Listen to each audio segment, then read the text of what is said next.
13-year-old wakes from coma, hears sister's screams and jumps into action.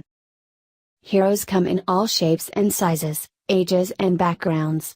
Oftentimes they are ordinary people called on with a moment's notice to step in and save a life.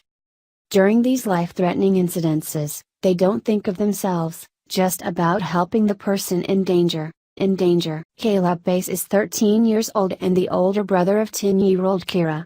Caleb, Kira, and their mom, Branty, were heading home to Texas after visiting their older sister in Illinois.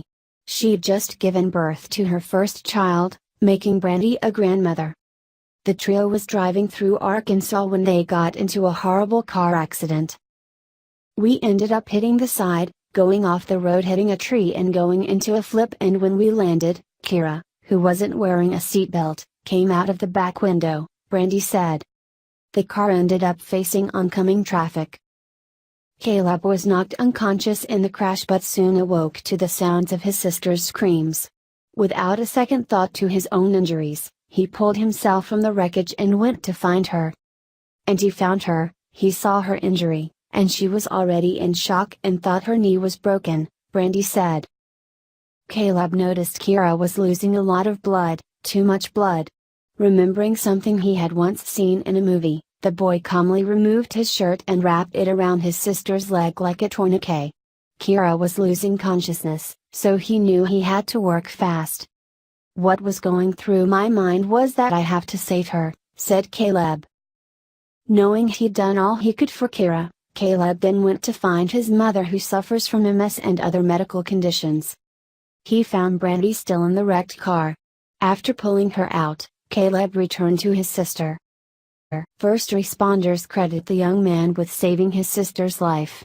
If not intercepted by her brother's quick thinking, the size and location of Kira's wound along with the massive blood loss would have meant certain death. Caleb keeps telling everybody, "I am not a hero." And I keep telling him, "Yes you are, baby doll. You saved your sister's life. People are just telling you that you did that," said Branty. Kira was taken to another hospital that could better care for her wound, which had exposed her leg bone. Since the accident, she is doing much better, but the little girl will require physical therapy and her leg will need monitoring as it heals. Kira is now able to enjoy more time outdoors with her family and friends. She uses a walker to get around, but at least she's alive. I tell her, "It sucks that it happened. But we have to fight. It hurts. But you're alive," Branty said. "Without my son and God, I don't know if we'd be standing here," she added. Who knows what Kira's condition would have been if she had been wearing her seatbelt at the time of the accident. This mishap was a hard lesson for Kira to learn. Thankfully, she had her older brother there to look after her.